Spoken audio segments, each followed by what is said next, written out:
Un homme regarda sa femme droit dans les yeux et lui dit calmement « Je suis amoureux d'une autre femme. Je veux divorcer. » Sa femme, comme si elle s'y attendait depuis longtemps, prit une profonde inspiration avant de répondre « D'accord, je t'accorderai le divorce, mais à une seule condition. Notre fils ne doit pas souffrir de cette séparation brutale. Pendant 1 mois, je veux que tu me portes chaque soir dans notre chambre avant de dormir. Ensuite, nous divorcerons. » Surpris par cette demande étrange, l'homme hésita. Il la trouva inutile, presque ridicule, mais accepta pour le bien de leur fils. Le premier soir, il prit sa femme dans ses bras sous le regard émerveillé de leur enfant. « Papa porte maman !» s'écria le garçon en riant. Pour la première fois depuis longtemps, les jours passèrent et quelque chose changea peu à peu.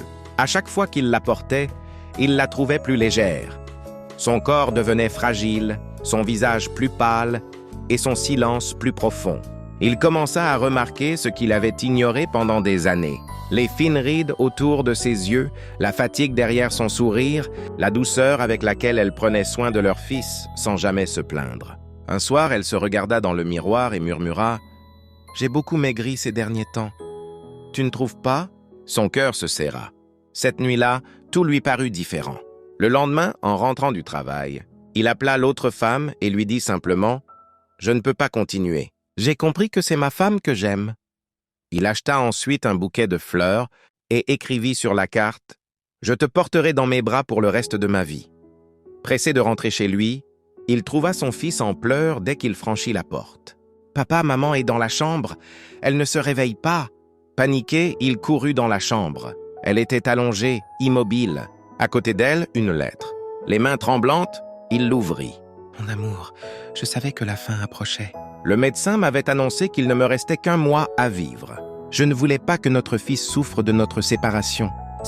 Et pour cela que je t'ai demandé de me porter chaque soir afin que nos derniers jours soient remplis de chaleur. Merci de m'avoir porté à nouveau, même sans savoir pourquoi. Merci de m'avoir aimé encore, même brièvement. S'il te plaît, prends soin de notre fils. Il a plus que jamais besoin de toi, pour toujours ton amour. » L'homme s'effondra, brisé par la douleur. Il avait retrouvé l'amour, mais trop tard. Car parfois, la vie nous offre une dernière chance de comprendre l'essentiel.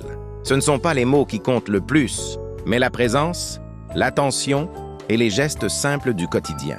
Si ce message te parle, nous t'invitons à cliquer dans le premier commentaire ou le lien en bio si tu cherches à découvrir les 45 secrets d'une vie riche et heureuse. Prends la bonne décision.